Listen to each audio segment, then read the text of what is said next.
Hello friends, welcome to my YouTube channel. ഇന്ന് നമ്മൾ തയ്യാറാക്കാൻ പോകുന്നത് ഗോതമ്പ് ഹൽവയാണ്. വളരെ കുറച്ച് ചേരുവകൾ കൊണ്ട് നമുക്കൊരു ഹൽവ തയ്യാറാക്കിയാലോ? അപ്പോൾ ആ വീഡിയോയിലോട്ട് പോകാം. ആദ്യം തന്നെ നമ്മളൊരു പാൻ എടുക്കുക. പാൻ നല്ലപോലെ ചൂടായി വരുന്ന സമയത്ത് അതിലേക്ക് നമ്മൾ നെയ്യ് ചേർത്ത് കൊടുക്കുക. നെയ്യ് നല്ലപോലെ ചൂടായി വരുന്ന സമയത്ത് അതിലേക്ക് ഗോതമ്പ് പൊടിയാണ് ചേർത്ത് കൊടുക്കുന്നത്. ആവശ്യത്തിന് ഗോതമ്പ് പൊടി ചേർത്ത് കൊടുക്കുക. അതിനുശേഷം അത് നല്ലപോലെ മിക്സ് ചെയ്യുക. നിങ്ങളിത് ട്രൈ ചെയ്ത് നോക്കുമ്പോഴത്തേക്കും നല്ല രീതിയിൽ നെയ്യ് ചേർക്കാൻ വേണ്ടി പ്രത്യേകം ശ്രദ്ധിക്കുക. അതിലേക്ക് നമ്മൾ ആവശ്യത്തിന് പഞ്ചസാരയാണ് ചേർക്കുന്നത്. പഞ്ചസാരയെല്ലാം നിങ്ങളുടെ ഇഷ്ടാനുസരണം ചേർക്കാവുന്നതാണ്. അതിനുശേഷം അത് നല്ല രീതിയിൽ മിക്സ് ചെയ്യുക.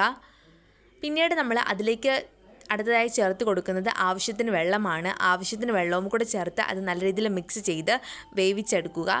ഈ ഒരു പരുവാകുമ്പോഴത്തേക്ക് നമുക്ക് അടുപ്പിൽ നിന്ന് മാറ്റാവുന്നതാണ്. പിന്നീട് നമ്മൾ ഒരു പാത്രത്തിൽ നെയ്യൊക്കെ തടവി 1 മണിക്കൂർ ഇത് സെറ്റ് ചെയ്യാൻ വേണ്ടിയിട്ട് വയ്ക്കുക.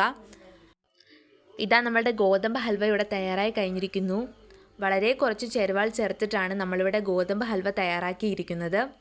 വളരെ സിമ്പിൾ റെസിപ്പിയാണ് ഫ്രണ്ട്സ്. കുഞ്ഞു മക്കൾക്കും അതുപോലെ തന്നെ കുട്ടികൾക്കൊക്കെ ഇഷ്ടപ്പെടുന്ന ഒരു ഹൽവയാണിത്.